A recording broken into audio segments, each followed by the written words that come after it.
جی ناظرین، میں ہوں اعجاز مہر اور آج ہم بات کریں گے آسمہ جہانگیر کے حوالے سے۔ آسمہ جہانگیر جو ہے وہ ایک بہت بڑا کیریکٹر تھا پاکستان کا۔ خاتون ہو کے انہوں نے ساری زندگی جہد مسلسل جو ہے کی، اور یہ کسی سے نہیں ڈریں وہ، اور نڈر خاتون تھیں۔ بڑے بڑے مسائل ان کے سامنے آئے، ان پہ کئی بار حملے بھی ہوئے، لیکن انہوں نے اپنے جو بھی نظریات تھے اس کے پر کاربند رہیں۔ اور ان کا برتھ ڈے ہے، آپ کو یاد ہوگا 27 جنوری 1952 کو وہ پیدا ہوئی تھیں، اور قدرے ایک خوشحال گھرانے میں۔ اور کئی لوگوں کو شاید اس بات کا علم نہ بھی ہو کہ آسمہ جہانگیر کو اکثر لوگ پنجابی سمجھتے ہیں، لیکن ان کا تعلق پشتون کاکیزئی ٹرائب سے تھا، اور ان کی جو والدہ تھیں انہوں نے بھی اپنے رسم و رواج کے ساتھ بغاوت کی، اور اس زمانے میں انہوں نے صبیحہ بیگم، انہوں نے جو ہے وہ لاہور سے تعلیم حاصل کی۔ کو ایجوکیشن سسٹم ہوا کرتا تھا اس وقت، تو اس میں تعلیم حاصل کی۔ اور ان کے جو والد تھے ملک غلام جیلانی، وہ بھی بڑے آؤٹ اسپوکن قسم کے لبرل مائنڈیڈ آدمی تھے، اور جب ان کو قید کیا گیا اور ان کی زمینیں ضبط ہوئیں 60s کے زمانے میں، تو اس وقت یہ خاتون جو تھے وہ جیل میں بھی چلے گئے تھے، تو ان خاتون نے اپنا کلاتھنگ کا بزنس شروع کیا، لیکن ہار نہیں مانی۔ تو ایسے ماحول میں آسمہ جہانگیر بھی جب بڑی ہوئیں اور اسٹوڈنٹ لائف میں، تو ان کے والد صاحب کو کئی بار قید میں رکھا گیا، اور بھٹو صاحب کے زمانے میں، ذوالفقار علی بھٹو کے دور میں، ان کے والد جب جیل میں تھی تو وہ اس وقت بھی مظاہرے کیا کرتی تھیں آسمہ جہانگیر اپنے والد کی رہائی کے حوالے سے، اور بنگلہ دیش میں جو کچھ ہو رہا تھا، وہاں جو فوج کشی ہوئی تھی، تو اس کے خلاف ان کے والد نے آواز اٹھائی تھی، جس کے لیے انہیں جیل میں ڈالا گیا۔ ان کے والد جو ہیں، ان کی والدہ، انہوں نے بھی ایوب کی، یحییٰ خان کی مخالفت کی، ڈکٹیٹرز کی مخالفت کی، چاہے وہ جمہوریت کے نام پہ حکمران ہوں، چاہے آمریت کے نام پہ حکمران ہوں۔ وہ جب بھی عوام دشمن معاملات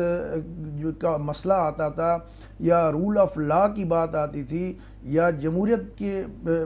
کی بات آتی تھی، تو وہ کھل کے بولتے تھے۔ اور یہ ماحول ان کو ایک مزاحمت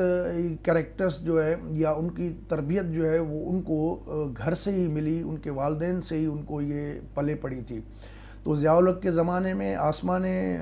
مخالفت کی، اور کھل کے اس زمانے میں آپ کو یاد ہوگا کہ جب حدود آرڈیننس لایا گیا یا بلاسفیمی کا قانون آیا، تو اس کی بھی انہوں نے بڑی مخالفت کی تھی۔ میرے خیال میں 1986 میں غالباً جب بلاسفیمی والا لا انٹروڈیوس ہو رہا تھا، تو اس وقت تک پاکستان میں توہین رسالت کے صرف 2 رپورٹڈ کیسز تھے، لیکن اس کے بعد آپ دیکھیں تو اس قانون کا کتنا غلط استعمال اکثر طور پہ ہمیں دکھائی دیتا ہے۔ تو جو مظلوم طبقے ہیں ہماری سوسائٹی کے، اور خاص کر کے مسیحی برادرین کے، ان کے کسی کے پلاٹ کا جھگڑا ہوتا ہے، کسی کا زمین کا جھگڑا ہوتا ہے، کسی کا کچھ لینا دینا ہوتا ہے، تو اس پہ اس طرح کے الزامات لگائے جاتے تھے۔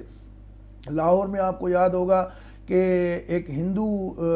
لڑکا تھا، وہ انکم ٹیکس کا انسپیکٹر تھا، تو وہ جب گیا اسیسمنٹ پہ، تو ایک تاجر بھائی تھے، داڑھی والے تھے، تو ان سے ان کا مکالمہ جب ہوا کہ آپ اتنا کاروبار کرتے ہیں اور ٹیکس جو ہے وہ چھپاتے ہیں، ساری ہائڈ کرتے ہیں، ٹیکس آپ نہیں بھرتے، اتنی داڑھی بھی ماشاءاللہ رکھی ہوئی ہے، تو اس فکرے کے اوپر اس ہندو انکم ٹیکس انسپیکٹر کو لنچنگ کی گئی، اس کو مار دیا، زندہ مار دیا، مار کے اس کو بازار میں، کہ تم نے توہین رسالت کی ہے۔ اب انہوں نے بات کیا کہی کہ بھائی آپ داڑھی رکھی ہوئی ہے اور آپ ٹیکس چوری کرتے ہیں، یہ نامناسب بات ہے، تو اس میں کہاں سے توہین رسالت کا پہلو نکلتا ہے؟ تو بات یہ ہے کہ اس کے خلاف بھی، اس لڑکے کا کیس بھی آسمہ نے اٹھایا، اور بڑے بھرپور طریقے سے لڑا انہوں نے۔ اور اس میں آپ کو یاد ہوگا ایک سلامت مسیح بچہ تھا 14 سال کا، ان کے اوپر بھی ایک لگا تھا، اور پھر اس میں آسما کے گھر پہ اٹیک بھی ہوا، ان کی گاڑی توڑی گئی ہائی کورٹ کے اندر، لاہور ہائی کورٹ کے اندر، ان کو یرغمال بنایا گیا، لیکن وہ کبھی انہوں نے ہار نہیں مانی۔ تو اس طرح کے کریکٹر جو ہے وہ ہمارے سوسائٹی میں بہت ہی کم پیدا ہوتے ہیں۔ میں آپ کو ذاتی ایک مثال بتاؤں، 2006 میں جب اکبر بگٹی صاحب کی اور سیکیورٹی فورسز کے ساتھ لڑائی چل رہی تھی، تو اس زمانے میں وہ روپوش ہو گئے تھے تو سنگسیلا کی پہاڑیوں میں، تو میں ان کا انٹرویو کرنے کے لیے جب گیا تو ایف سی کے قلعے میں، وہاں جو انچارج تھے ان کے کرنل فرقان صاحب، ان سے میری ملاقات ہوئی، تو انہوں نے مجھے کہا کہ آسما جہانگیر آئی تھیں چند روز پہلے، غالباً یہ جنوری 2006 کی بات ہے،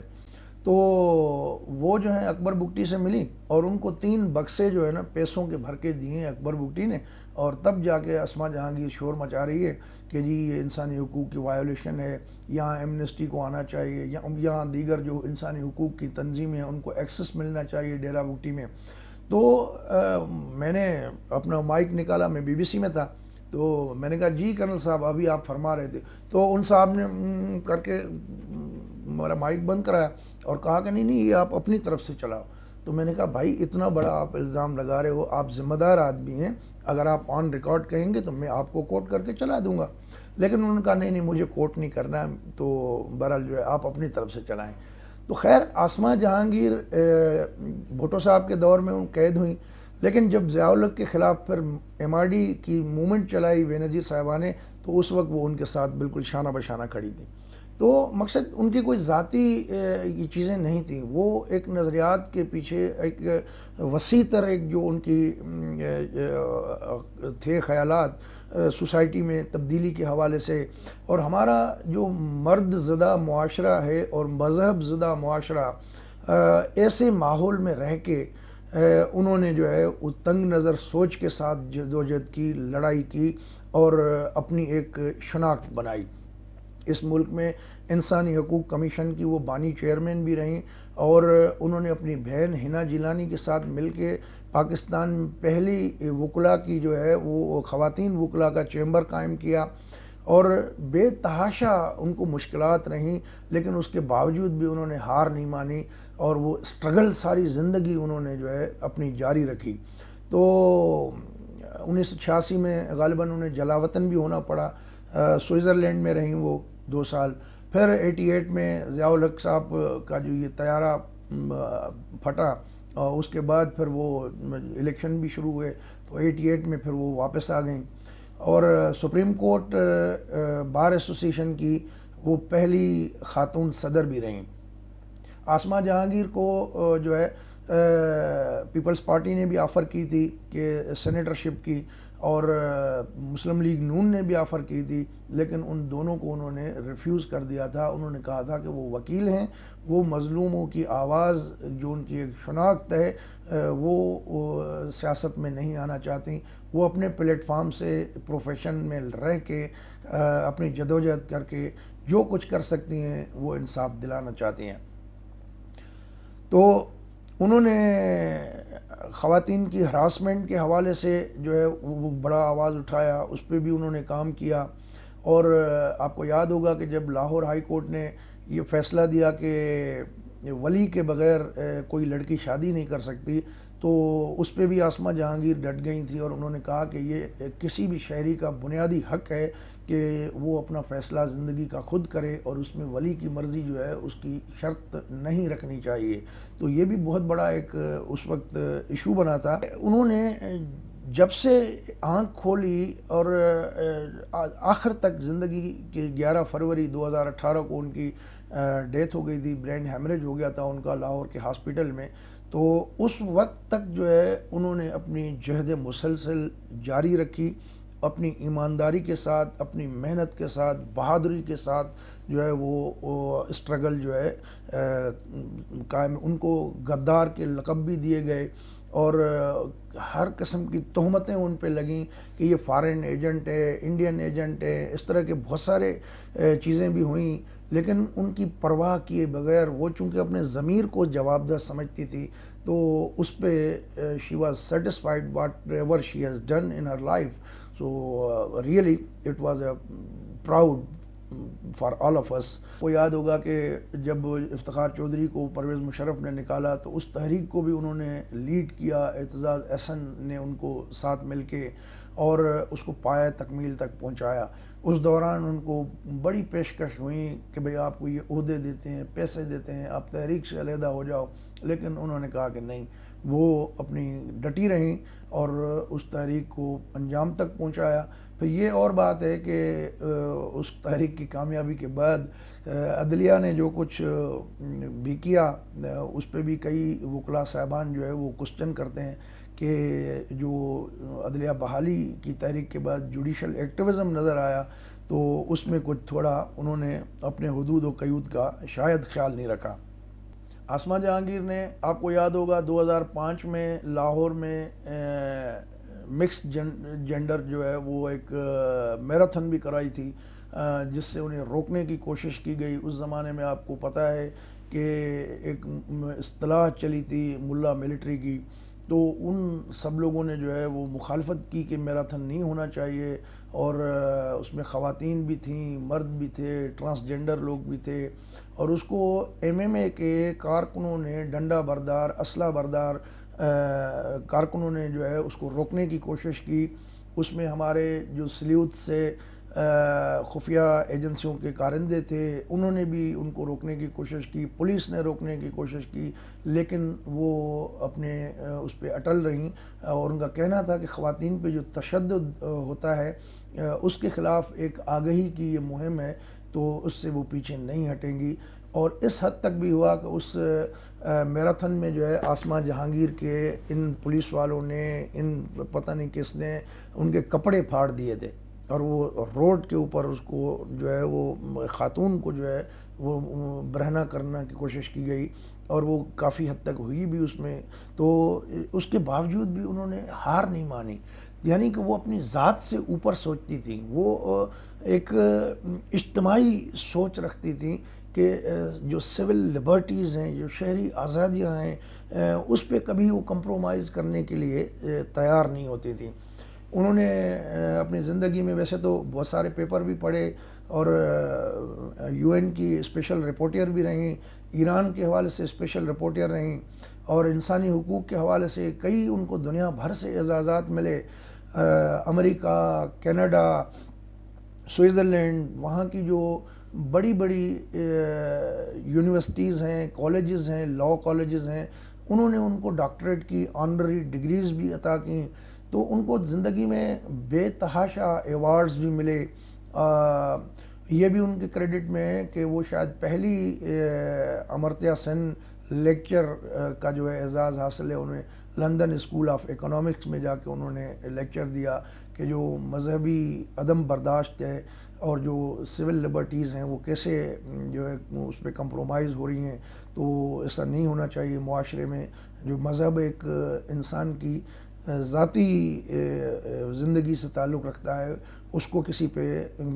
بائی فورس امپوز نہیں کرنا چاہیے. تو جو معاشرے میں بڑھتی ہوئی ایک عدم برداشت کا ماحول تھا اس پہ انہوں نے بات کی تھی. پھر وہ انڈیا میں جب گئی تھیں، اسپیشل رپورٹر بھی تھیں، تو آپ کو یاد ہوگا 2012 میں یو ایس انٹیلیجنس نے کے حوالے سے یہ خبریں سامنے آئی تھیں، اور اگر مجھے یاد ہے تو 3 ستمبر 2013 کو انڈیا کی این ڈی ٹی وی نے ایک خبر بھی نشر کی تھی جس میں بتایا گیا تھا کہ الزام یہ لگایا گیا تھا کہ شاید پاکستان کی کچھ اسٹیٹ ایکٹرس نے یا نان اسٹیٹ ایکٹرس نے ایک سازش تیار کی تھی جس کے تحت آسمہ جہانگیر کو انڈیا میں دورے کے دوران جو ہے وہ قتل کیا جائے گا. تو ایک لحاظ سے وہ الزام بھی انڈیا پہ آئے گا یا اس طرح کی باتیں بھی. تو ظاہر ہے انڈین میڈیا نے اپنے طور پہ ایک خبر نشر کی تھی، لیکن اس کی باضابطہ طور پہ اس طرح کی کوئی تردید نہیں تھی. بہت سارے آسمہ جہانگیر کے جو قریبی ساتھی ہیں دے بلیو کہ دیٹ کوڈ بی پاسبل. تو بہرحال ان کی زندگی میں بہت سارے اس طرح کے اتار چڑھاؤ آئے. تو آسمہ جہانگیر کی اگر زندگی پر نظر ہم دوڑاتے ہیں تو ہمیں ایک ہی سبق ملتا ہے کہ گھبرانا نہیں، ہمت نہیں ہارنی،